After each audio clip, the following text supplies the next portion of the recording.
Pessoal, boa tarde. Mais uma sexta-feira de seminários online, problemas de pós-graduação em física. Hoje o nosso convidado é o professor Marcelo Arruda. Eu poderia falar de cabeça, né, o currículo do professor Marcelo, porque é um professor novo, né, e bastante promissor, mas eu vou deixar essa tarefa difícil para o professor Alberto Arruda. Vamos lá, professor. Não, Teodoro. Teodoro, apresenta você. Já passou a bola. Passou a bola? Não tem pessoa melhor no Instituto de Física da UFMT para apresentar o professor Marcelo Arruda do que o senhor. Então eu vou falar para a mãe dele apresentar. Agora, se o senhor não quiser, o senhor pode chamar a Lili, que está aí atrás do senhor, ela vai apresentar muito melhor ainda. Não tem Bom, pessoal, então o Marcelo fez graduação no UFMT, né? Ele foi, eu acho que, o primeiro aluno de bacharelado a se formar aqui no UFMT. Então foi ele e a Raeli, né? Se formaram.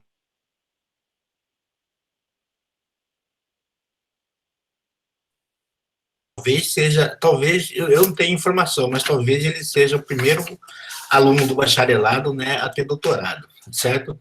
Então, ele fez mestrado em física teórica, também nessa área de óptica quântica, né, óptica quântica, e depois foi para Florianópolis, só quis ir para Florianópolis, né, e lá ele fez óptica quântica novamente, mas agora é experimental, né? Então, há um mês atrás ele defendeu a tese, então ele está agora tem que como que é, pagar, né, os investimentos feito pelo povo brasileiro, né, em dar seminário, dar aulas melhores e produzir ciência para o país, né. Então, isso aí é o Marcelo, de alguma forma, né, a gente tem orgulho aqui, não só eu, né, mas a física, né, tem orgulho dos seus ex-alunos, né, à medida que eles vão progredindo também, ok? Então, Marcelo está apresentado. Roberto, boa apresentação, só complementar. Tá. Só para complementar, né? Suplementar, eu tenho 4 filhos, né? 2 são os físicos e 2 são engenheiros. Então, os físicos estão empregados, os engenheiros desempregados. Assim Marcelo Arruda é professor lá do Instituto Federal, né, Tecnológico de Mato Grosso. E, como você disse, ele é formado, a formação base dele é aquele nosso programa, né? Inclusive, quando a gente vai preencher o Sucupira, a gente tem que colocar alunos de destaque, e o Marcelo é um dos alunos de destaque que está lá na preenchimento do Sucupira. Marcelo, contigo. Obrigado, Alberto. Obrigado, Marcelo. Valeu, pessoal. Obrigado aí pela apresentação. Estou muito feliz de estar aqui. Eu defendi meu doutorado, né, como meu pai comentou, há exatamente um mês atrás, e agora eu já estou aqui apresentando o meu primeiro seminário como um doutor em física, e estou apresentando em casa, né, então eu estou muito feliz de estar fazendo isso, né. Então eu sou bacharel e mestre em física aí na UFMT, e atualmente eu sou professor de física no Instituto Federal de Mato Grosso. Bom, então, como o meu pai comentou, né, no meu mestrado eu trabalhei com ótica quântica aí no UFMT, com o professor Daniel e com o Thiago Werlang, e eu vim para o meu doutorado aqui trabalhar com o professor Paulo Henrique Souto Ribeiro, também na área de ótica quântica, só que com a parte experimental. Então, no meu trabalho de tese, a gente estudou a conversão paramétrica descendente espontânea e estimulada, e então eu vou apresentar um pouco aqui para vocês, vai ser um resumo dos trabalhos que a gente acabou publicando aí ao longo desse meu projeto de doutorado. Bom, então o título desse trabalho é Investigação da Luz, investigação da modulação espacial da luz na conversão paramétrica descendente estimulada.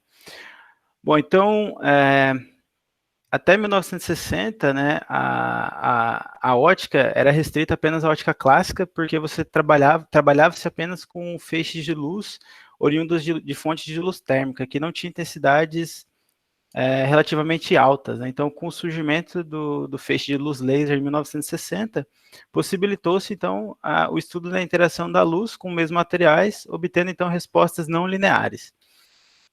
Com isso, em 1968, o Klitschko ele observou pela primeira vez, né, o efeito da conversão paramétrica descendente espontânea, e que esse é um dos efeitos de maiores notoriedades da área de ótica quântica, porque ele é capaz de produzir fótons emaranhados, né, se tornando, então, uma das principais ferramentas para a investigação dos fundamentos da mecânica quântica, porque você tem pares, você tem dois fótons que são emaranhados. Então, em 1970, Burhan e Weinberg, eles investigaram, então, esse efeito, né, eles estudaram as correlações espaciais e temporais entre esses pares de fótons. E, a partir da correlação temporal, eles conseguem, então, demonstrar, né, que você consegue, então, selecionar um par de fótons que foi emitido basicamente no mesmo instante de tempo a partir de um único fóton do feixe de bombeamento. Então, por isso, esses fótons eles também são chamados de fótons gêmeos. E com as correlações espaciais, né, a partir de então, muitos estudos foram desenvolvidos, né, investigando as correlações espaciais entre esses fótons, só que usualmente, né, a estrutura dessas correlações elas são bastante complicadas. E com isso, em 1988, o próprio Klitschko, né, 18 anos depois, ele desenvolveu o método de se analisar essas correlações espaciais a partir do conceito de imagem de onda avançada, onde um dos eventos de detecção de um dos fótons emitidos, ele é então substituído por um evento de emissão. E desde então, muitos trabalhos já demonstraram a validade, né, desse conceito na conversão espontânea.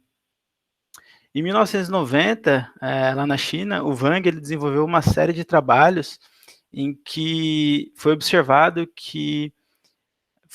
então uma amplificação da emissão dos fótons nesse processo de conversão paramétrica a partir do alinhamento de um feixe coerente na direção de um dos feixes emitidos. Então, dando origem aí ao efeito da conversão paramétrica descendente estimulada. Então, o objetivo do meu trabalho, né, de tese que eu desenvolvi foi fazer uma extensão desse conceito de imagem avançada, que já era conhecido para o caso espontâneo, para o caso estimulado, né? Então, investigar a conversão estimulada a partir desse conceito. Então, vou dividir essa apresentação em 3 grandes tópicos. Primeiramente, eu vou dar uma revisão, né, falar o que são esses processos da conversão paramétrica descendente espontânea e estimulada. Na sequência, eu vou falar, então, sobre esse efeito, né, esse conceito, né, da imagem de onda avançada, e vou apresentar alguns resultados experimentais, né, alguns papers que a gente publicou.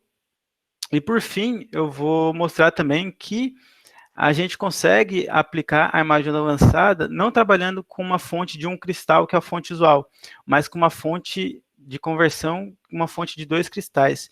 E essa fonte, ela é bastante interessante porque você consegue trabalhar com feixes que têm uma distribuição de polarização, né, no seu perfil transversal, que não é homogênea, ou seja, você não tem um feixe com a mesma polarização em todo o seu perfil espacial, né? Você pode ter feixes com polarizações variadas espacialmente. Bom, então, o que é a conversão paramétrica descendente espontânea, né? Esse é um efeito que é oriundo da interação da luz com o cristal não linear, onde um fóton do meu laser de bombeamento ele é convertido em outros 2 fótons de menores energia, sendo que esses fótons eles são correlacionados em diversos graus de liberdade. Então, esse é um processo de mistura de 3 ondas no interior de um cristal não linear, sendo que essa conversão ela ocorre de tal maneira em que haja a conservação do momento linear e também conservação de energia. Ou seja, né, você vai ter lá um fóton do teu feixe de bombeamento que vai interagir com esse cristal não linear. Então, um elétron ali do teu cristal, ele vai saltar de um nível de energia para um estado mais excitado e rapidamente ele vai passar, então, por 2 processos de decaimento, emitindo, então, um fóton do feixe sinal e um fóton do feixe complementar, né? Então, essa emissão ela pode ocorrer em diversas possibilidades aqui, desde que você tem, então, a conservação do seu momento e conservação de energia, que essas conservações de momento e energia são o que a gente chama de condições de casamento de fase. Então, essa imagem aqui é uma imagem esquemática de uma situação bem específica, que é a situação que a gente trabalha, onde a gente trabalha com cristal com casamento de fase do tipo 1, ou seja, né, eu vou produzir par de fóton que tenha o mesmo estado de polarização. Então, nos nossos experimentos, a gente utilizou aqui um feixe de bombeamento com polarização horizontal, que emite, então, um par de fóton com polarização vertical. Tá? Então, aqui não tem apenas 2 fótons, né, porque a gente está trabalhando com feixe contínuo, então a gente gera aqui, então, esse cone de emissão que a gente chama, né, onde os pares emaranhados, então nesse caso aqui, eu tenho um fóton aqui, que eles são emaranhados, e nessas posições, com essas frequências, a gente tem, então, né, por exemplo, no nosso experimento, a gente trabalha o feixe sinal com comprimento de onda de 780 e o complementar tem 840. Então, o estado desses 2 fótons gerados, né, no processo de emissão é descrito por essa função psi, onde alfa e beta são as amplitudes de probabilidade da emissão não ocorrer ou da emissão ocorrer. Então, se a emissão não ocorre, o teu estado sinal e complementar, eles estão no estado de vácuo, e se a emissão ocorre, né, que tem uma amplitude de probabilidade beta, eu vou ter um fóton com momento transversal QS e um fóton com momento transversal QC. A gente observa, né, que esses fótons, sinal complementar, eles vão ser, então, diretamente proporcional ao espectro angular do meu feixe de bombeamento. Então, o espectro angular do feixe de bombeamento, ele é transferido para o par, né? E essa função, ela é uma função não separável dessas coordenadas QS e QC. Isso implica, né, que isso é responsável por muitos dos efeitos não locais e não clássicos em experimentos da conversão paramétrica descendente espontânea, né? Então, esses fótons, eles são emaranhados no momento transversal. Já na conversão paramétrica descendente estimulada, a gente tem um feixe auxiliar, que ele é alinhado, né, direcionado na mesma direção de um dos fótons convertidos, usualmente na direção do sinal. De tal maneira, né, que os modos do meu feixe auxiliar, eles são acoplados ao modo do meu feixe complementar, ou seja, com a mesma polarização, mesmo comprimento de onda e mesmo vetor de onda. Então, com isso, né, dentre todas essas possibilidades da emissão ocorrer, quando eu alinho um feixe auxiliar na direção, né, do meu feixe sinal, ou seja, com o mesmo vetor de onda, o mesmo comprimento de onda, no meu processo de emissão, que eu posso emitir, então, pares em tem diversos modos acessíveis aqui, quando eu alinho esse meu feixe, você vai ter um privilégio na emissão do meu feixe sinal. Então, o meu feixe sinal, ele vai ser intensificado, a sua emissão, exatamente no modo do meu feixe auxiliar. E como esses pares, eles são emitidos, como esses fótons, eles são emitidos sempre em pares, isso implica dizer também que o meu feixe complementar, ele vai ser indiretamente intensificado a sua emissão. Então, o estado do feixe complementar, né, a única diferença do estado dos 2 fótons, no caso estimulado para o caso espontâneo, é que agora o estado inicial do meu feixe auxiliar, ele não é mais estado de vácuo, e ele vai ser descrito, então, por esse ket, que representa um estado coerente multimodo. Então, aqui é um breve comparativo entre os 2 casos. A conversão paramétrica descendente espontânea, ela então produz os feixes de luz que são detectados por contadores de fótons, enquanto a conversão estimulada vai produzir feixes mais intensos, e eles vão ser observados, então, a partir de uma câmera CCD. Né? Então, em outras palavras, enquanto na emissão espontânea a gente trabalha com detecções de coincidências, na emissão estimulada a gente vai estar trabalhando, então, com campos intensos, né? A gente vai estar trabalhando, então, com as distribuições de intensidade desses feixes. Essas aqui são as equações. E o interessante de você trabalhar, então, com a conversão estimulada é que as condições de casamento de fase, tanto do caso espontâneo quanto do caso estimulado, elas são as mesmas, elas são oriundas, né, da conservação de momento e da conservação de energia, e isso torna a emissão estimulada uma ferramenta para você investigar, então, as propriedades de emaranhamento dos pares de fótons gerados na conversão espontânea. Então, como nos nossos experimentos, a gente está interessado nas distribuições espacial do feixe, então a gente consegue projetar experimentos, né, observando ao vivo numa câmera o perfil de intensidade desse meu feixe. Então, a gente consegue alinhar, realinhar, inserir outros elementos ópticos, etc., e a partir do momento que tiver tudo certinho e eu quiser fazer contagem de coincidência, basta eu desligar o meu feixe auxiliar. Então, eu consigo simular as correlações espaciais do caso espontâneo a partir da emissão estimulada. Então, em 2018, a gente publicou esse trabalho, né, em que a gente fez a extensão da imagem de onda avançada de Klitschko da conversão espontânea para a conversão estimulada, né, de tal maneira que a gente consegue, então, manipular a estrutura espacial tanto do feixe de bombeamento quanto do meu feixe auxiliar. Mas o que é a imagem de onda avançada, né? Então, a imagem de onda avançada foi uma maneira simples que o Klitschko desenvolveu para descrever as correlações espaciais entre os fótons emitidos na conversão paramétrica descendente espontânea. Então, aqui eu tenho essa figura esquemática aqui de um feixe de bombeamento chegando no meu cristal não linear, produzindo pares de fótons. Então, eu tenho aqui vetores Ks do meu feixe de bombeamento, que são vetores paralelos. Então, se eu pegar, por exemplo, nessa posição no meu cristal, eu tenho aqui que foi gerado um par, e se aqui em cima eu faço um clique desse meu fóton que foi emitido aqui, para eu fazer uma contagem de coincidência, eu vou ter que posicionar o meu detetor de baixo numa posição em que haja conservação do momento, né, devido à correlação espacial. Então, eu vou ter que colocar ele aqui em cima. Se eu coloco ele aqui em cima, eu faço contagem de coincidências. Mesma coisa para os fótons gerados nas outras posições, né? Aí, o que o Klitschko observou? Qual que foi a grande sacada que o Klitschko teve, né? Ele observou que para essa ordem de grandeza aqui, isso aqui ele pode ser visto, né, com uma relação análoga de uma fonte pontual sendo refletida por um espelho plano. Né? Então, um espelho plano, né, você tem um raio da minha luz aqui, a refletida vem para cá, o que é refletido aqui vem para cá, o que é refletido para cá. Ele observou esse análogo clássico. Então,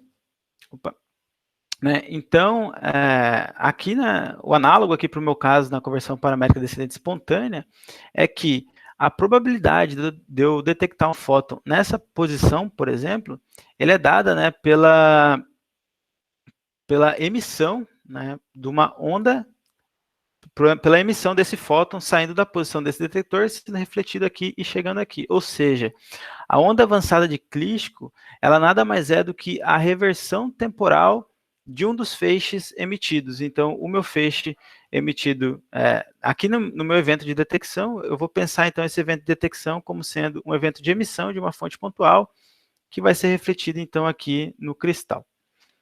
Se a gente observar esse outro análogo clássico, aqui essa outra relação clássica, em que a correlação espacial dos feixes aqui significa que eles vão convergir tudo para o mesmo ponto, né? Então, classicamente, você consegue fazer isso, convergir essa luz para o mesmo ponto utilizando um espelho côncavo, né? E na conversão paramétrica descendente espontânea, isso também é possível, só que você não precisa mudar, né? Não precisa colocar um cristal côncavo aqui, igual um espelho côncavo, não, porque a onda avançada, ela não é refletida pelo espelho, mas ela é refletida, sim, pelas frentes de onda do meu feixe de bombeamento. Então, nesse caso aqui, se eu tenho um feixe de bombeamento que ele chega no meu cristal convergindo, né, então eu vou ter aqui um vetor K, né, que não está mais paralelo com os outros. Né? Então, esse meu vetor K aqui, quando ele produz um par de fótons, agora, para eu ter conservação do meu momento, né, esse meu feixe daqui, ele também vai ser enviado lá para baixo. Então, a imagem de onda avançada, ela é basicamente isso, né?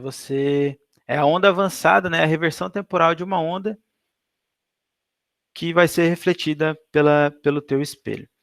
Então, por exemplo, né, aqui eu tenho essa imagem da configuração experimental, na conversão paramétrica descendente espontânea. Tem aqui os contadores de fótons, que vão fazer as contagens de coincidências. Então, na imagem de onda avançada, um evento de detecção, né, ele vai ser, então, substituído por um evento de emissão de uma onda avançada, que vai ser efetivamente refletida pelas frentes de onda do bombeamento no interior do cristal, atuando como um modulador espacial de luz para essa onda avançada. E então esse conceito ele já é bastante difundido, já é bastante conhecido para o caso espontâneo, e ele ajudou, por exemplo, a projetar alguns experimentos quânticos, como por exemplo o experimento de Ghost Image, né, que é imagem fantasma, né, onde você consegue fazer fazer imagens com um feixe que nunca interagiu com um objeto, né? Então, é a ação fantasmagórica que o Einstein disse lá nos anos 1900. Então, agora o que a gente fez, né, o que eu vou demonstrar aqui para vocês, é que a gente, então, estendeu esse conceito para o caso da conversão estimulada, que a gente consegue, então, estudar a partir de utilização de câmeras CCDs, ao contrário de contadores de fótons. Então, para mostrar que a imagem de onda avançada ela é válida na conversão paramétrica, então a gente analisou primeiramente aqui o caso espontâneo, né? Então, a probabilidade de detecção de coincidências, ela vai ser dada pela função de correlação de quarta ordem, que é dada por essa equação, onde esse psi aqui, a gente pode associar ela como a função de onda dos dois fótons, e também a gente pode chamar ela como uma amplitude de coincidências, né? Amplitude da coincidência poder acontecer. Amplitude de coincidências. E ela vai ser dada, então, por essa equação, onde esses campos, E1 e E2 aqui, são os campos propagados, né? Então, a emissão, ela ocorre no cristal, mas a detecção, ela é realizada em outro plano, né? Aqui nos planos dos meus detetores. Então, por exemplo, minha função E2, ela nada mais é do que o meu campo, o meu feixe complementar, né? Propagado aqui da posição do cristal até o detector, onde ele vai passar, então, por essa caixinha aqui, H2, onde essa caixa ela representa uma função de transferência qualquer, que pode ser um sistema óptico, uma lente, qualquer outra coisa que tenha uma função que represente, até mesmo propagação livre.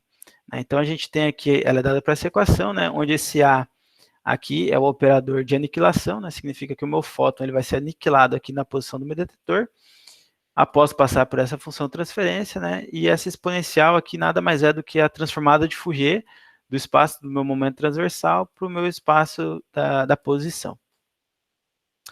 Para a gente aplicar a imagem de onda avançada, né, a gente tem que considerar, então, que o meu feixe complementar ele é dado pela onda avançada do sinal, propagado no sentido contrário e refletido aqui no meu cristal, né. Então, primeira coisa que a gente tem que considerar é que esse detetor é um detetor em que a gente consiga projetar o campo num certo espectro angular φ. Então, ele vai ser dado aqui por esse projetor, né? Então, esse projetor pode ser uma fibra, por exemplo, pode ser diversas coisas, pode ser um orifício, de tal maneira que você consiga selecionar, então, alguns dos meus vetores de ondas Q aqui. Então, esse meu operador, ele não depende mais da coordenada ρ2, porque ele quando você faz essa projeção, você já seleciona um ponto específico, né? Então, aqui eu tenho um detetor pontual, então, nesse ponto específico.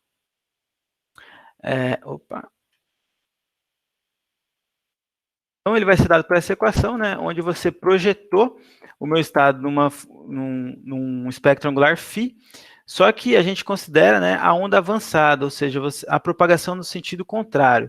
Então, o espectro angular do meu campo sinal, ele vai ser dado pelo seu conjugado de fase, né? E a gente mostra, então, que essa amplitude de coincidências, esses estados dos meus dois fótons, ele pode ser descrito por essa equação que a gente tem aqui, né? Então, você tem as funções transferências H1 e H2, o espectro do feixe de bombeamento e o espectro do meu feixe sinal conjugado, né? Então, é a minha onda avançada. É dada por essa equação. E para a gente obter um análogo clássico, a gente utiliza, então, uma relação de entrada e saída de um campo propagado através de sistemas ópticos, como a gente tem aqui nessa figura. Então, a gente tem aqui um campo de entrada que propaga por esses sistemas ópticos A e B, né, de funções de transferências A e B, e esse sistema óptico T aqui, ele é uma máscara transmissiva de fase. Então, o campo de saída a gente consegue escrever por essa equação. E através de uma relação direta entre essas equações, a gente verifica, então, que a conversão paramétrica descendente espontânea, ela é isomorfa a um sistema óptico clássico de entrada e saída, né? Porque eles possuem exatamente o mesmo formato. Então, a gente consegue associar aqui essas funções de transferências A e B com essas caixas, né? Que representam funções de transferências, né? E também a gente consegue associar, então, essa máscara transmissiva de fase aqui, a gente consegue associá-la, então, com o espectro do meu feixe de bombeamento, mas a gente observa aqui que a gente vai ter uma inversão, né, da coordenada Q2. Então, no meu análogo clássico aqui, a minha máscara transmissiva de fase, agora ela vai ser substituída por uma máscara reflexiva de fase. Então, o meu feixe de bombeamento aqui, ele vai atuar como um espelho, né, para a minha onda avançada. E você, então, modulando o espectro angular do meu feixe de bombeamento, né, o seu formato, ele vai atuar, então, como um modulador espacial de fase para a onda avançada do meu sinal. Isso para o caso espontâneo, que já é conhecido, né? E para o caso da emissão estimulada, como é que vai funcionar? Então, a emissão estimulada, a gente não vai trabalhar com contagem de coincidência, a gente vai trabalhar, então, com o perfil transversal de intensidade, que vai ser dado, então, por essa função de correlação de segunda ordem. Então, novamente, o campo E2 é o campo do meu feixe complementar que propagou do cristal até o plano de detecção. Só que agora, né, a gente está, então, utilizando um feixe auxiliar que está aumentando, está intensificando a emissão, né? Então, para o caso espontâneo, a gente viu que tínhamos que ter aqui, na frente dos contadores, um projetor, né? A gente tinha que projetar um certo espectro angular. Mas no nosso caso, a gente está trabalhando, então, com um feixe que já tem um certo espectro bem definido, né? Então, esse meu feixe emitido aqui, no caso estimulado, ele já tem um espectro angular bem definido. Então, o espectro da minha onda avançada, né? Então, a onda avançada desse cara na posição do meu cristal, ele vai ser dado, então, né, pelo espectro do meu feixe auxiliar, que ele já é bem, que já é o feixe que eu estou utilizando, né? Então, é dado pelo conjugado, porque a gente está trabalhando com onda avançada, que vai estar, então, passando, né, por esse sistema óptico aqui no sentido contrário. E com isso, a gente consegue mostrar que a intensidade aqui do meu feixe complementar, ele vai ser dado, então, por essa equação. Então, a gente tem aqui os sistemas, né, os sistemas ópticos, o espectro do meu feixe de bombeamento e o conjugado, né, do meu feixe sinal, que é a sua onda avançada. Então, novamente, outra coisa que eu esqueci de comentar, né, aqui, essa intensidade é do caso estimulado, e aqui a gente já desconsiderou a intensidade da emissão do caso espontâneo. Então, a gente desconsiderando, a gente consegue mostrar que essa que é dada por essa equação.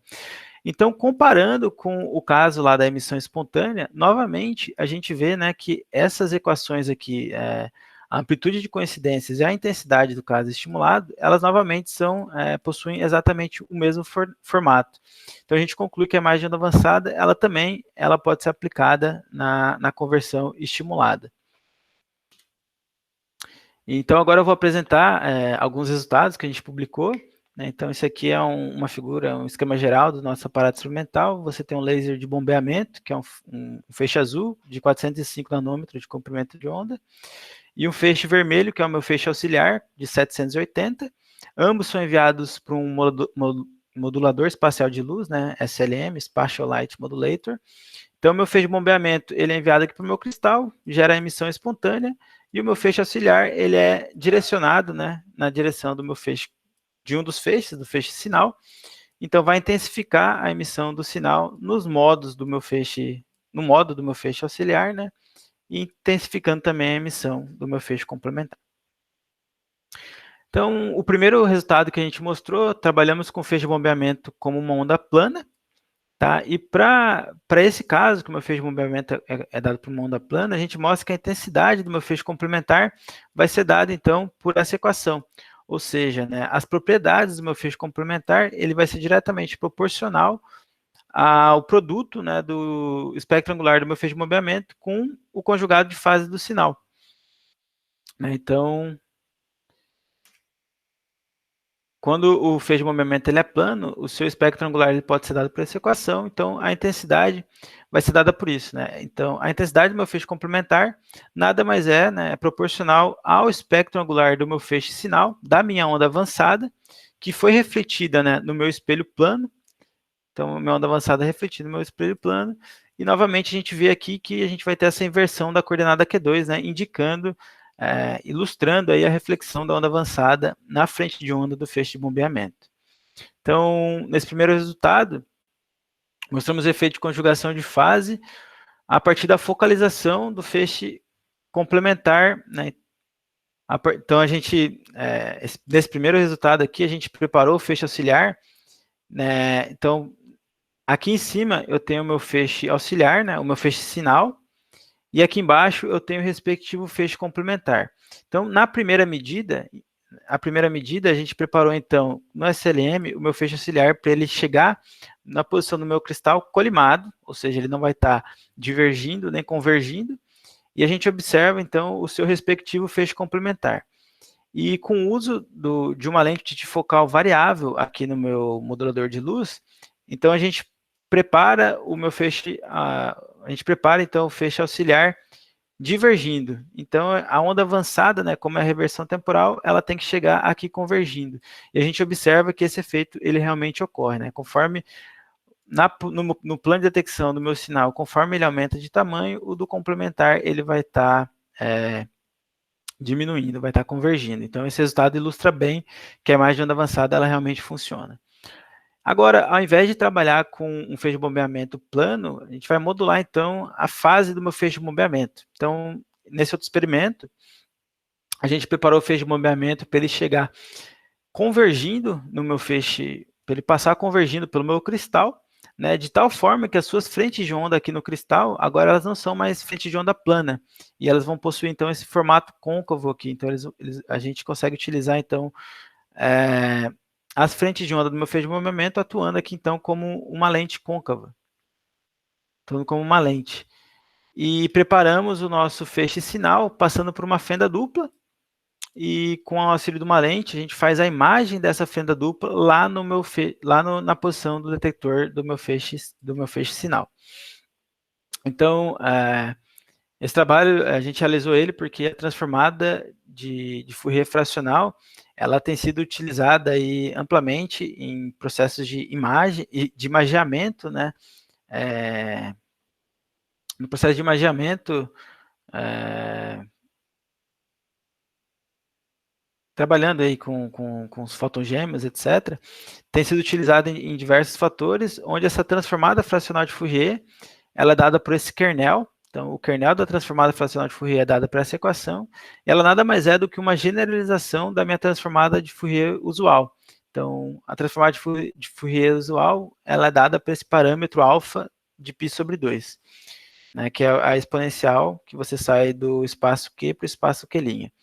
Quando esse parâmetro é π, por exemplo, você não vai ter a transformada usual de Fourier, você vai ter que o kernel da sua transformada de Fourier vai ser dado por essa delta, ou seja, você não vai sair do espaço Q' para o espaço Q, mas você vai estar em ótica, né? Isso significa que você está fazendo aí um processo de imageamento.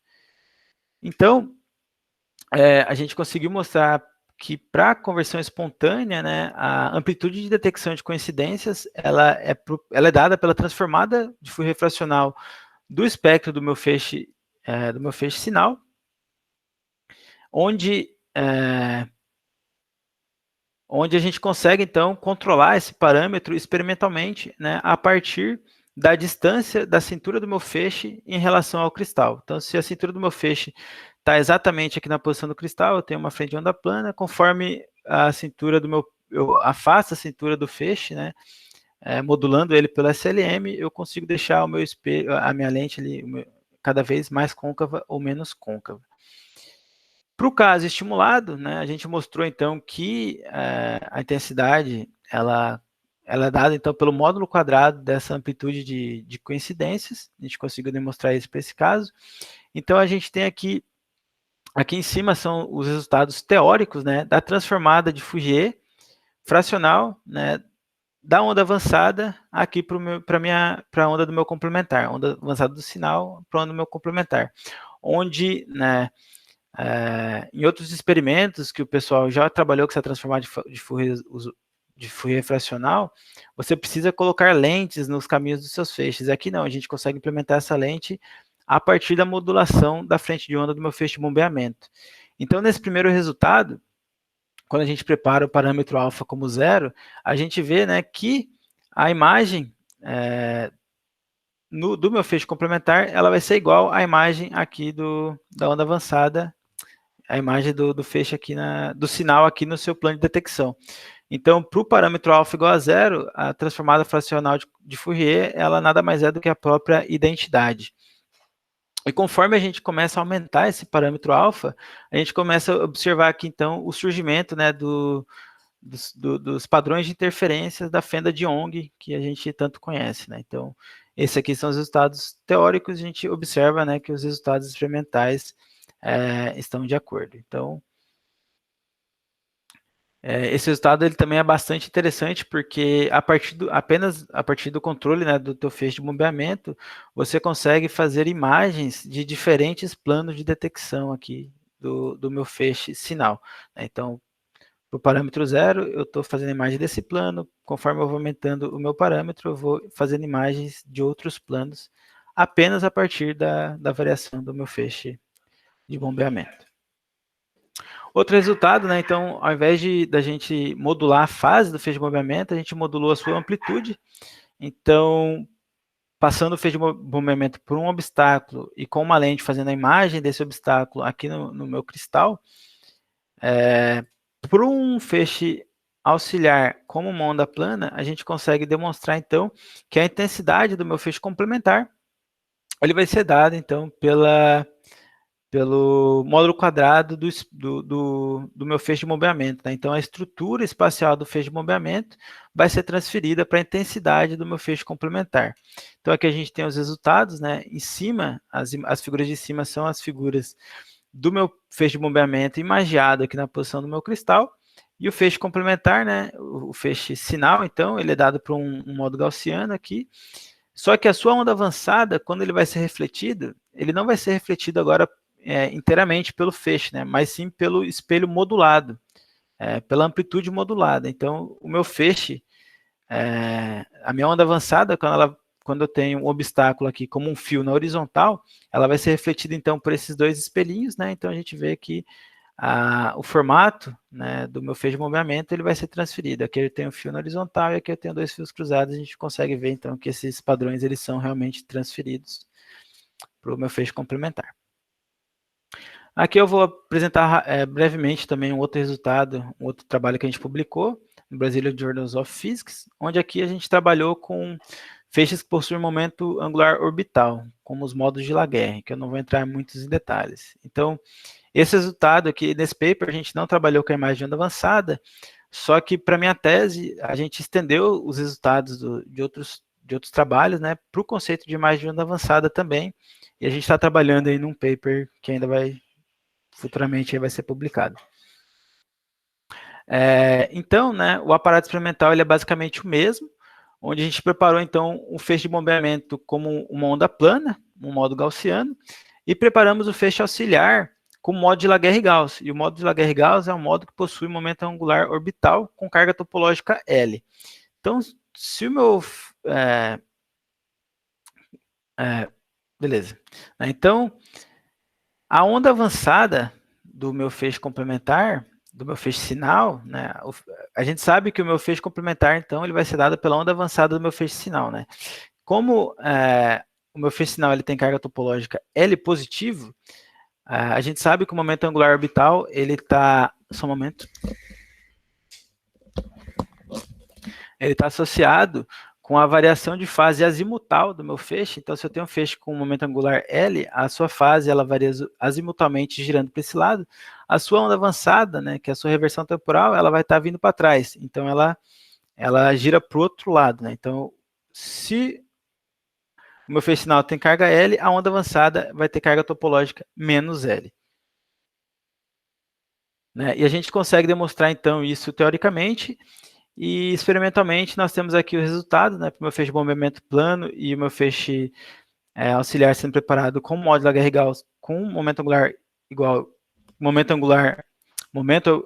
angular orbital 1 e 2, né? Então, uma das principais características de um feixe com momento angular orbital é essa singularidade no centro, né? Você tem um feixe em formato de rosquinha, e a gente observa, então, né, que a intensidade do meu feixe complementar ele vai ter exatamente a mesma distribuição espacial do meu feixe sinal, só que com carga oposta, né? Só que com esse resultado aqui, eu não consigo mostrar, né, que o meu feixe complementar tem carga oposta, tem carga oposta, de sinal oposto.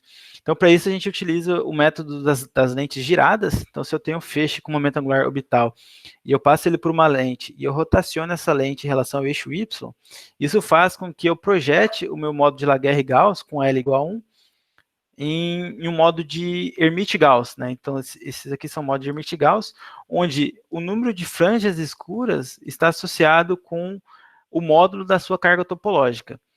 E a inclinação negativa, ela está associada, então, a uma carga positiva. Então, a gente vê que o meu feixe sinal com L igual a 1, quando passa pela lente girada, vai ter uma inclinação negativa. E a gente observa que o complementar realmente vai ter inclinação no outro lado. A gente observa que realmente funciona.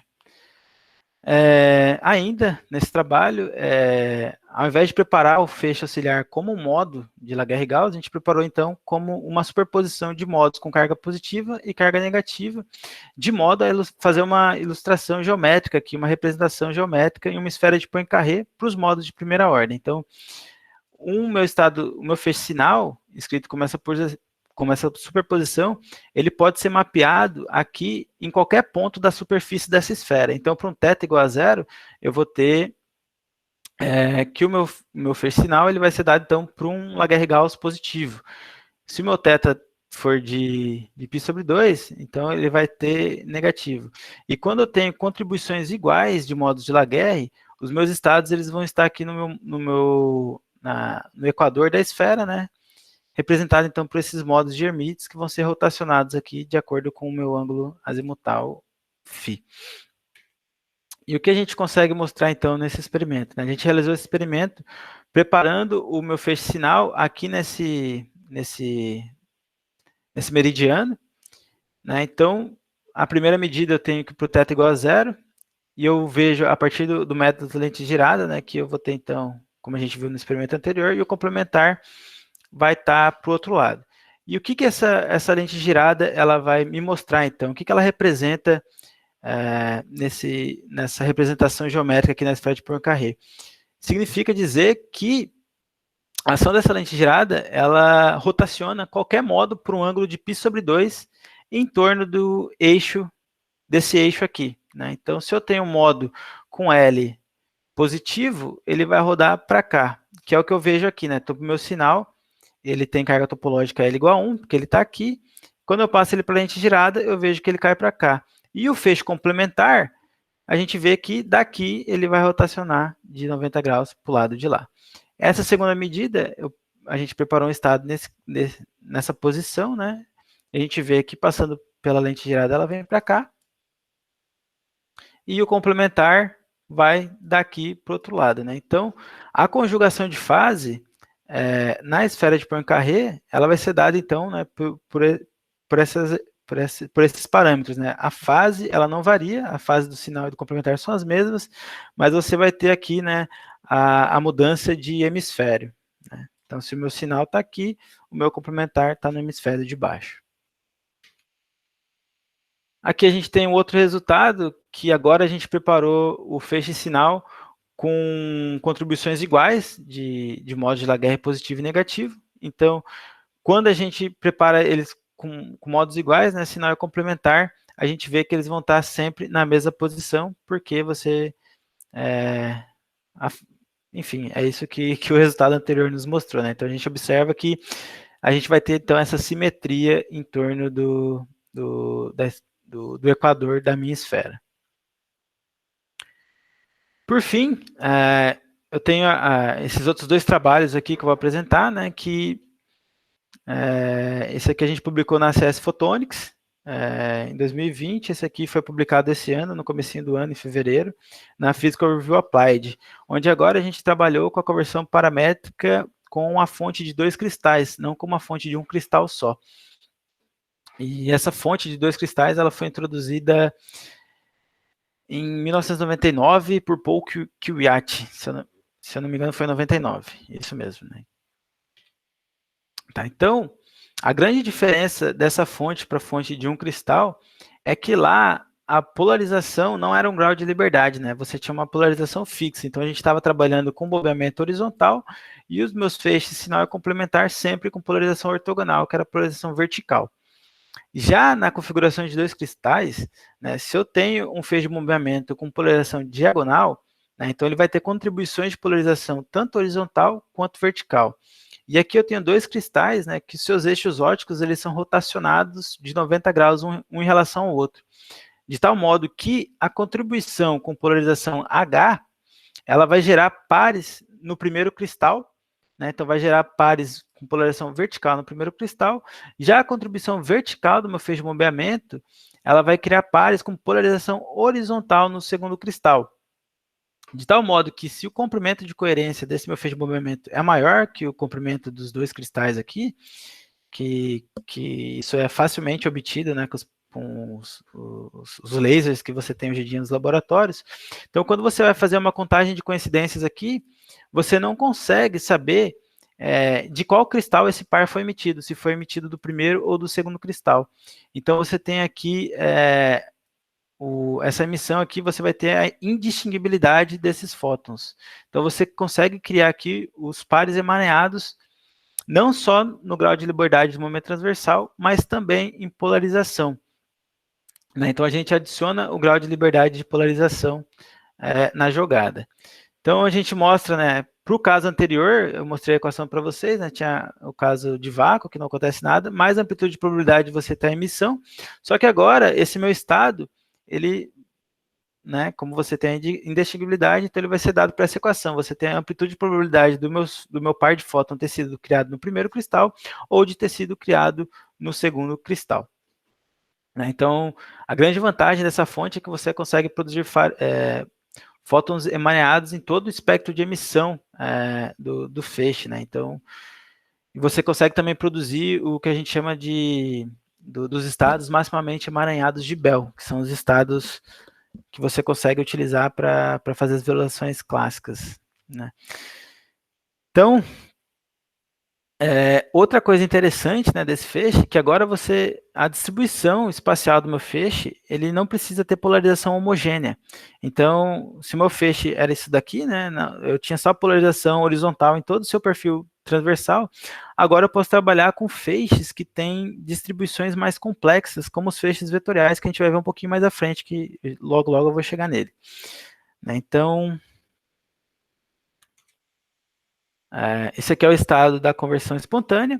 Então, a conversão estimulada, né, na configuração de dois cristais, então ela vai ser dada, o estado dos dois fótons vai ser dado agora por essa equação, né, onde o meu feixe sinal ele vai ser dado, então, por esse modo coerente novamente.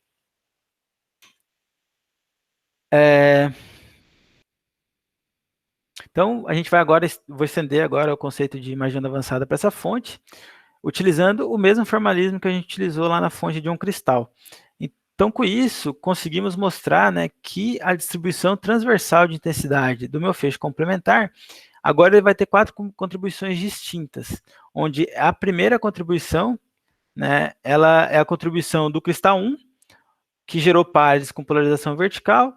Essa segunda contribuição é a contribuição da emissão no cristal 2, e essas outras duas contribuições, elas são oriundas, né, da interferência entre as amplitudes de probabilidade da conversão ocorrer no primeiro ou no segundo cristal. Né? Então, essa é a grande diferença. Então, onde essas funções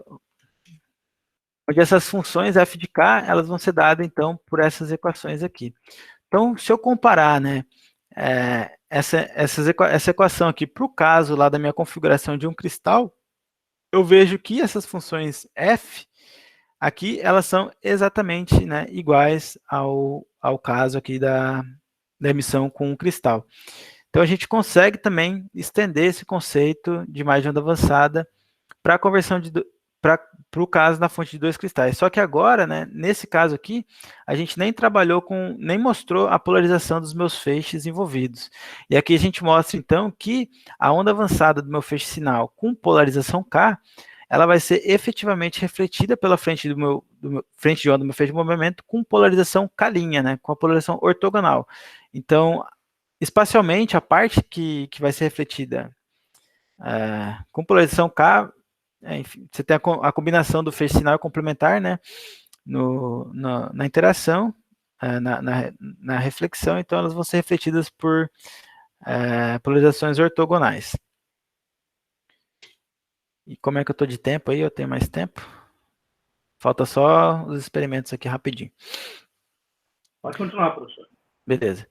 Então, como na configuração de dois cristais, produzimos fótons emaranhados em polarização, analisamos como esse grau de liberdade de polarização ele vai influenciar no estado de polarização do meu feixe complementar. Então, a gente utiliza aqui agora a esfera de Poincare de polarização, onde os polos representam polarizações circulares e o meu equador representa as polarizações lineares. né, onde um feixe, um estado de polarização, ele pode ser representado aqui na superfície dessa esfera a partir desses parâmetros, né? Isso aqui são os vetores de Stokes. Então, a componente S1 está relacionada à polarização horizontal ou vertical, componente S2 relacionada com polarização diagonal ou antidiagonal, e S3 relacionada às polarizações circulares à direita ou à esquerda. Então, a gente viu, né, nos slides anteriores, que a conjugação de fase, né, ela é dada pela inversão do sinal da minha componente S3, né? Eu vou sair do meu esfera de cima para o meu esfera de baixo e vice-versa. Então, a gente realizou esse experimento utilizando o feixe de bombeamento com polarização diagonal e a gente observou que isso realmente vai acontecer. Já para o meu feixe, quando a gente utilizou um feixe de bombeamento antidiagonal, a gente vê que a conjugação de fase ela não vai ocorrer no sentido usual aqui, né? Então, a gente vai ter uma reflexão de uma das coordenadas, mas não da coordenada S3. E sim da coordenada S2. Então, para um feixe de bombeamento genérico, dado por essa equação, quando meu feixe de bombeamento ele é diagonal, significa que então, né, que meu plano de reflexão ele vai ser dado aqui, vai estar aqui no meu equador. Agora, quando eu trabalho com um feixe de bombeamento antidiagonal, essa minha fase φ aqui, ela não é mais zero, ela vai ser de π, né, dividido por 2, então ela é π sobre 2, então eu vejo agora que meu plano de reflexão, ele não está mais aqui no equador, e sim em relação a esses planos S1 e S3 aqui. Então você vai ter a reflexão da coordenada S2. Então primeiro a gente realizou um experimento, né, com o feixe auxiliar sendo preparado com uma distribuição de polarização homogênea, né, distribuída em logo do seu perfil transversal, onde o estado de polarização do feixe, sinal e complementar, a gente consegue definir esses estados de polarização, né, a partir de uma tomografia de polarização completa, que ela é obtida com o uso desses elementos ópticos. Então, se eu preparo um feixe auxiliar com polarização R, que está aqui nessa bolinha fechada, eu vejo que o meu feixe complementar ele vai lá para baixo. Se eu preparei no estado elíptico, eu vejo que vai lá para baixo também. Então, eu vejo que a reflexão ela realmente ocorre aqui em relação ao meu equador. Já para o feixe de bombeamento antidiagonal, o que ocorre, né, a reflexão agora ela vai ser em torno, né, desse eixo. Então, a gente consegue mostrar que isso, de fato, ocorre. E a gente pode ver, né, que essa reflexão ela não é certinho, né, ela não vai estar exatamente na mesma linha, um ponto pode estar um pouco fora da superfície dessa esfera, e isso ocorre por imperfeições técnicas que a gente tem experimentalmente, né? Então, essas imperfeições técnicas, por exemplo, a gente não tem muito dinheiro, né? Então a gente tem que trabalhar com o que a gente tem no laboratório. Então a gente tem placas que não são perfeitamente para aquele comprimento de onda, entre outras coisas, assim, a gente acaba obtendo essas diferenças. Então, para isso, para mostrar que os nossos resultados são válidos, a gente calculou as fidelidades. A gente mostrou que as fidelidades, em todos os casos, elas vão variar de 80% até 94% de fidelidade, com médias superiores a 86% em ambos os casos. Vou dar uma acelerada aqui. Agora a gente trabalhou aqui nesse outro experimento com, em vez de trabalhar com feixe auxiliar com distribuição de polarização homogênea, a gente trabalhou com feixe com polarização não homogênea. E como é que a gente fez isso, né? Então, a gente, aqui no meu feixe auxiliar, a gente colocou uma placa de onda vetorial, que quando esse meu feixe ele passa para uma placa de onda vetorial, né, a gente prepara ele primeiro numa placa de meia onda, para quando ele passar pela placa de quarta de onda, ele vai sair então nesse modo aqui, que vai ser um modo vetorial que a gente chama de polarização radial. Então, né, a polarização ela vai estar radialmente apontada para fora aqui.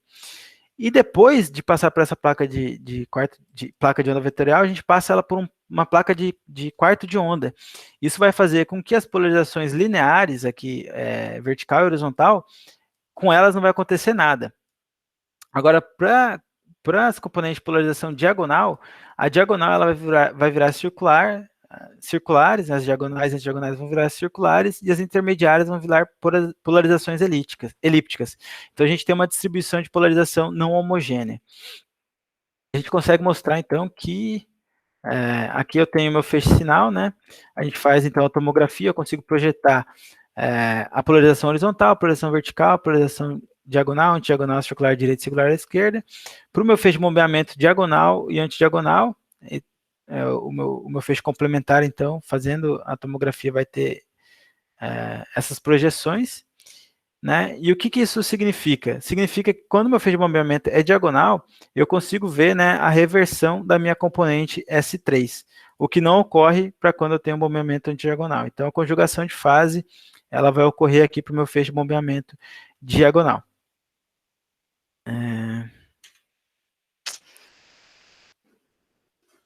Vou tentar falar bem rápido essa parte aqui, só para finalizar, né?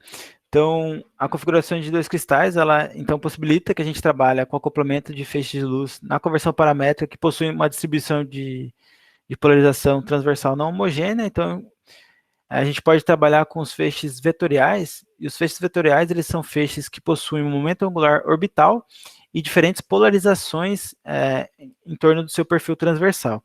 Então, aqui eu tenho uma imagem do bombeamento radial, né? Então, o bombeamento radial, seus componentes horizontais, no meu primeiro cristal vai gerar pares com componente vertical, e a vertical no segundo cristal vai gerar par com horizontal, e o meu feixe semente, né, o meu feixe auxiliar, então, se aqui a componente horizontal, né, criou pares verticais, né, onde tem parte vertical aqui, eu vou estimular a emissão, né, então eu vou estimular a emissão. As componentes verticais do meu feixe auxiliar estimulam a emissão, onde eu tenho componentes do meu feixe que foi emitido na emissão espontânea aqui, né? E mesma coisa para o outro lado. Então, eu consigo ter um acoplamento completo desses meus feixes, dependendo dos estados que eu estou trabalhando. Então, novamente, né, a gente mostrou que a intensidade do feixe complementar é dada por essas equações, onde, para um modo vetorial, né, o meu feixe vetorial, então, ele vai ter momento angular orbital, como eu comentei anteriormente. Se a carga topológica for zero, eu vou cair novamente para os casos anteriores, experimentos anteriores que eu mostrei, que eu trabalhava com modos gaussianos. Então, isso aqui é só mais uma imagem do meu aparato experimental. Não vou entrar em muitos detalhes, porque eu já passei de 50 minutos.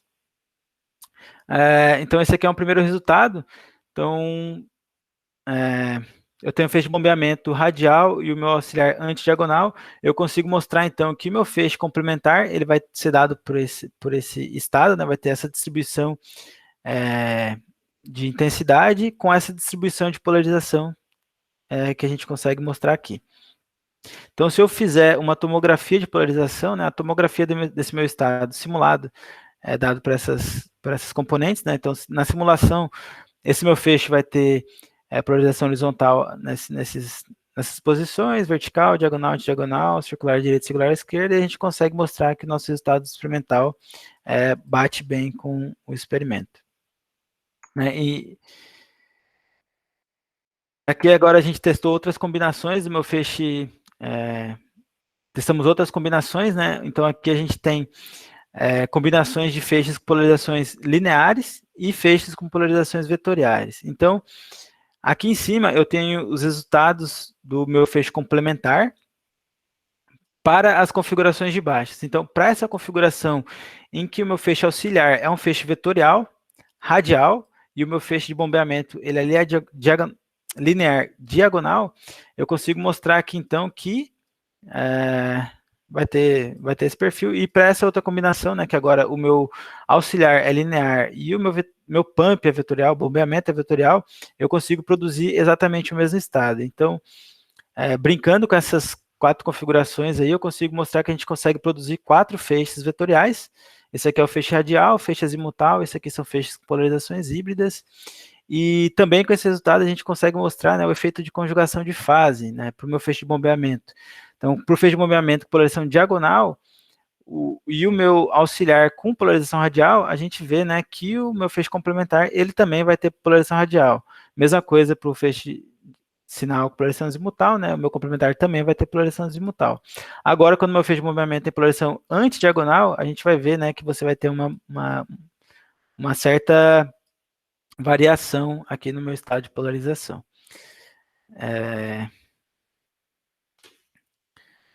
Aqui um outro resultado, que agora a gente trabalhou com ambos como feixes vetoriais.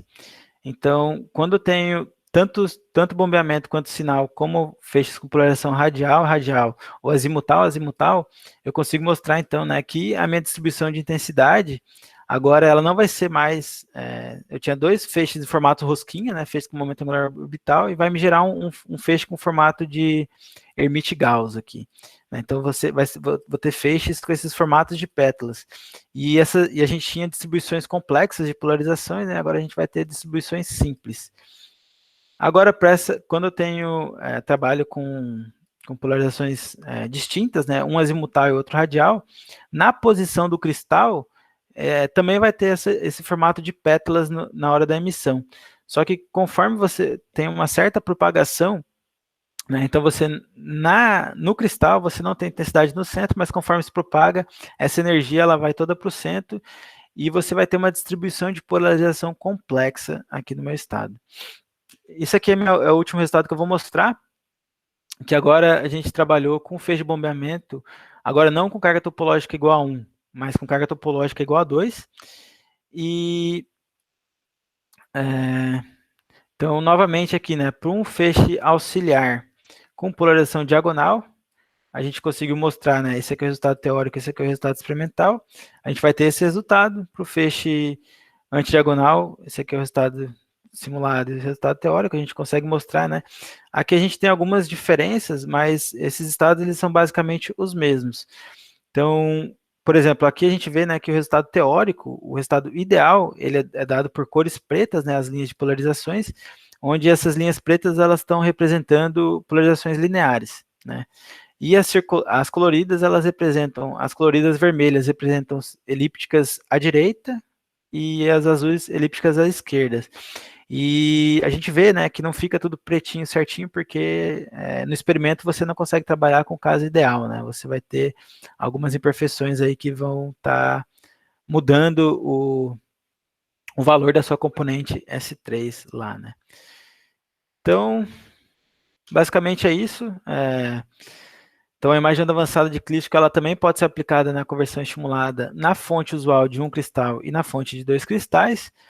A onda avançada do sinal ela é efetivamente refletida nas frentes de onda com componentes ortogonais com polarização de bombeamento, ortogonais de polarização do bombeamento ao longo do seu perfil transversal. Com controle adequado do espectro angular de feixe de bombeamento, as suas frentes de onda dentro do cristal não linear podem atuar de maneira análoga a um modulador espacial de luz. O uso da imagem avançada na conversão estimulada é uma ferramenta útil para a manipulação das correlações espaciais de fótons gêmeos em diversas aplicações, bem como no projeto e no alinhamento de experimentos de coincidências. E nos últimos anos, esses feixes vetoriais eles têm ganhado bastante notoriedade na ótica e na informação quântica. Então, o uso do conceito de imagem de onda avançada pode ser útil para o entendimento de novas aplicações. E era isso. Obrigado. Obrigado, Marcelo. Muito bom o trabalho. Parabéns.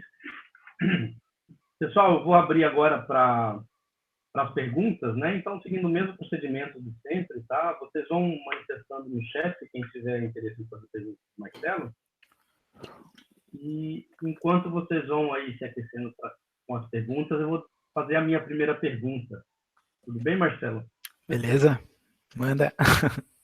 Marcelo, você pode mostrar o slide 4 lá da sua apresentação?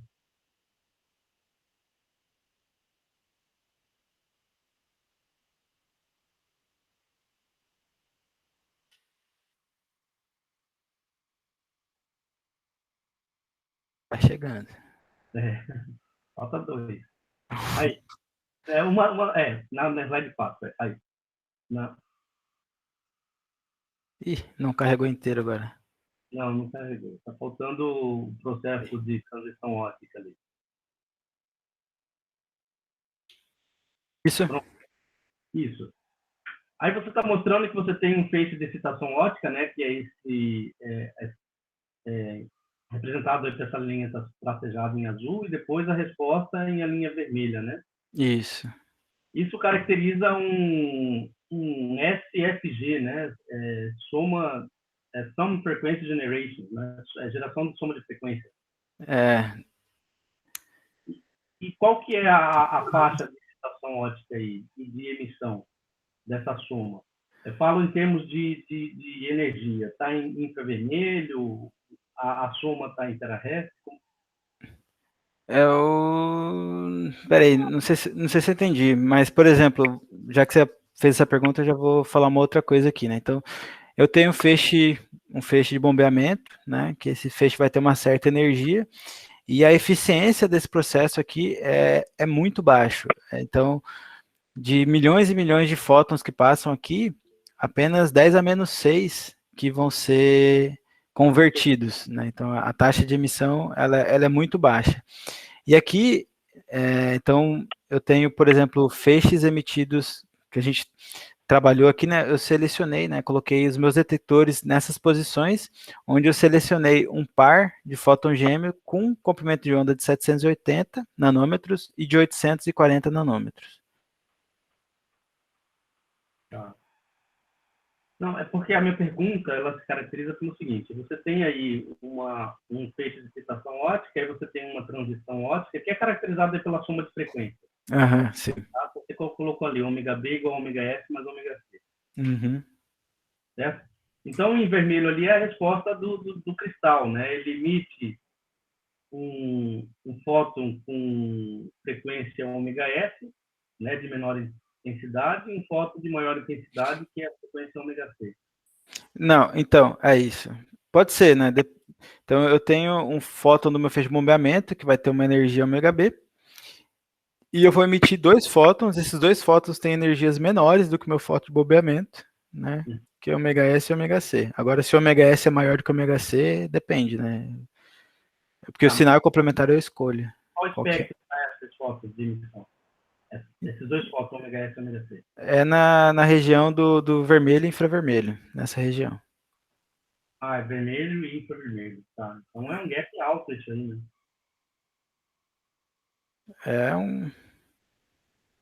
Então, ó, tá. Outra coisa, né? Essa emissão. Tá, outra coisa que eu acabei não comentando, né? Eu coloco aqui filtros de detecção, né? Porque eu preciso selecionar pares, né? Certinhos com comprimento de onda. Então a gente utiliza filtros centrados aqui com gaps de 5. Como é que chama? 5. De banda pequena. De banda pequena. Então. Sim. E tá. Além de SFG, ou soma de frequência, né? Você fez alguma experiência usando a diferença de frequência? Ou geração de segundo harmônico? Não trabalhei. Então, ó, o processo de soma de frequência, você tem 2 fótons que são absorvidos por um material e ele emite um fóton de energia maior. Isso é o soma de frequência. Tanto soma de frequência quanto a conversão paramétrica descendente, ambas são um processo de mistura de 3 ondas no interior de um cristal. Mas os outros processos eu não cheguei a trabalhar, não. No meu doutorado, a gente trabalhou especificamente com a conversão paramétrica. Tá. No caso da diferença de frequência, você excitaria para um estado aí com mais energia mais alta, né? E teria uma transição, né? Uma pequena transição e uma seguida de uma transição mais intensidade, né? Mas beleza. Pessoal, mais alguma pergunta? Alberto, satisfeito aí com a apresentação do Marcelo? Quer fazer alguma pergunta? Pode abrir o microfone, professor. Tá, eu vou fazer uma pergunta, né, para ver se eu entendi direito o trabalho dele, né, qual que era o objetivo. Então, Marcelo, nós estamos acostumados, né, a você meter num cristal, certo? E você tirar propriedades físicas do cristal, certo? Então, ou seja, todo esse aparato, né, é para tirar informações, sei lá, propriedades do cristal, que pode ser qualquer coisa, né? Então, no teu caso aí, né, você está pegando só propriedade da luz mesmo e nada mais que isso, né? Então, você tem lá resultado, vai no livro de quântica lá, folheia, e lá tem algumas teorias sei lá, de ótica ótica quântica. Então, você pegou aquelas teorias e colocou no laboratório. Isso? Exatamente. No nosso caso, a gente tem cristais específicos, né? Que esses cristais são materiais que possuem refringências óticas, etc. E eles já são cortados exatamente para os casos que a gente quer, né? Então, por exemplo, a conversão paramétrica descendente espontânea, ela pode ocorrer de algumas maneiras distintas. A gente trabalhou com um cristal, que a gente chama de cristal do tipo 1, né? Então, você tem um feixe de bombeamento com polarização, uma polarização, e os dois modos de sinal complementar, eles são emitidos com polarização ortogonal. Você pode ter cristal do tipo 2, onde sinal e complementar têm polarizações diferentes. Você pode trabalhar com cristal do tipo 0, em que sinal e complementar, eles vão ter a mesma polarização do meu feixe de entrada, só que no nosso caso específico, a gente trabalhou com cristal do tipo 1. Então a gente não precisa estudar as propriedades desse cristal. Esse cristal já é um cristal bem definido, que a gente compra ele cortado para sair o feixe que a gente quer. Tá. Então, Marcelo, e agora, em perspectiva de futuro, com esse trabalho que você vem fazendo, o que você tem em vista? Se você voltar para Cuiabá, você vai ter que tornar o quê? Teórico, né?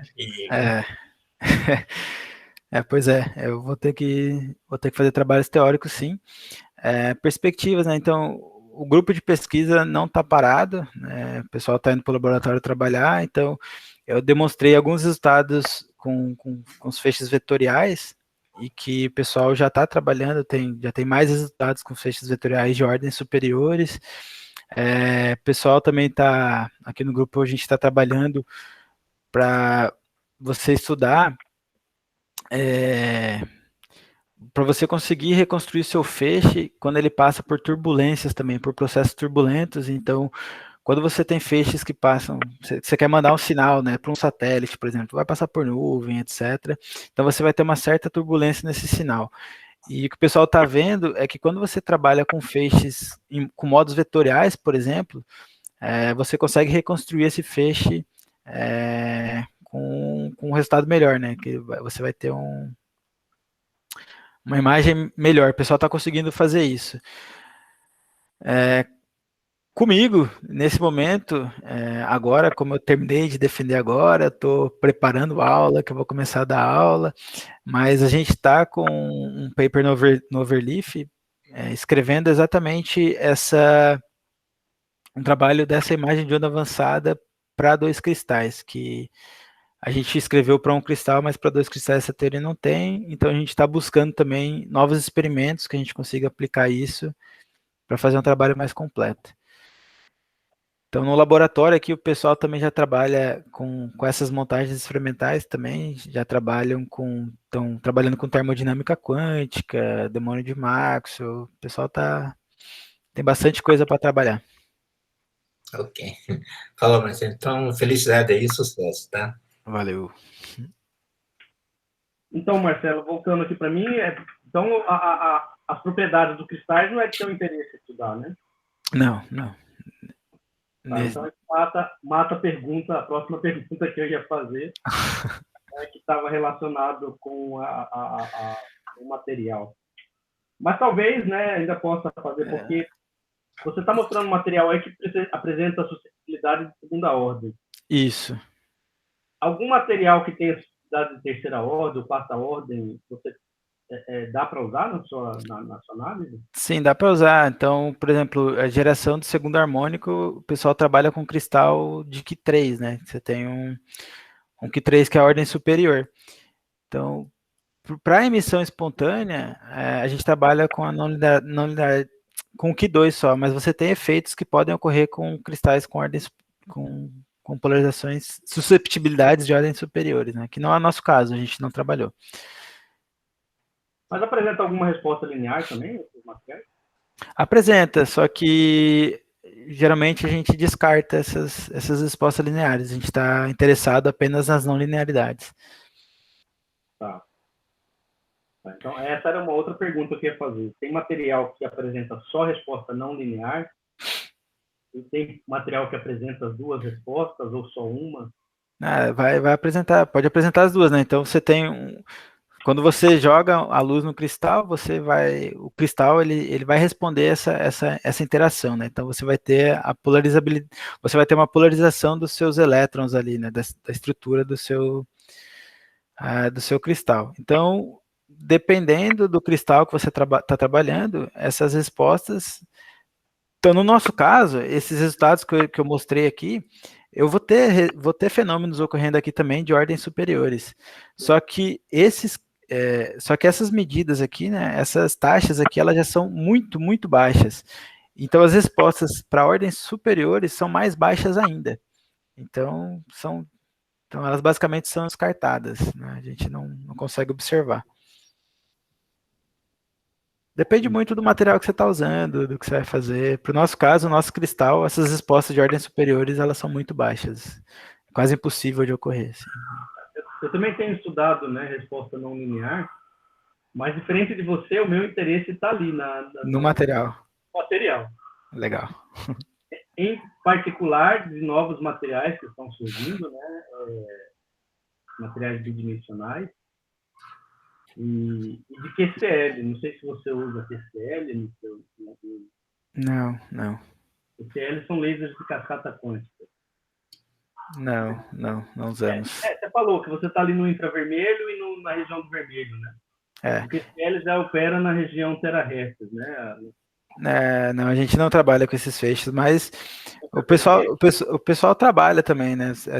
Esses processos aqui, no nosso caso, a gente está restrito, né, a esses comprimentos de onda aqui, a esses espectros de emissão, mas tem efeitos que o pessoal trabalha com a emissão lá em comprimentos bem diferentes, bem menores. Mas, de qualquer forma, diferente do que o Alberto está pensando aí, você pode trabalhar tanto com uma parte experimental quanto a parte teórica, né? Com certeza.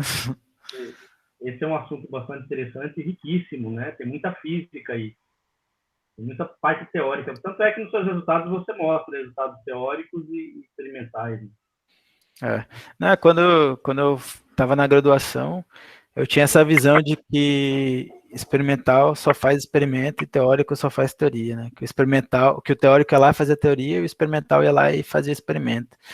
Só que na prática, o experimental, ele é obrigado a fazer teoria também, né? Se você não faz teoria, você não consegue andar com sua pesquisa.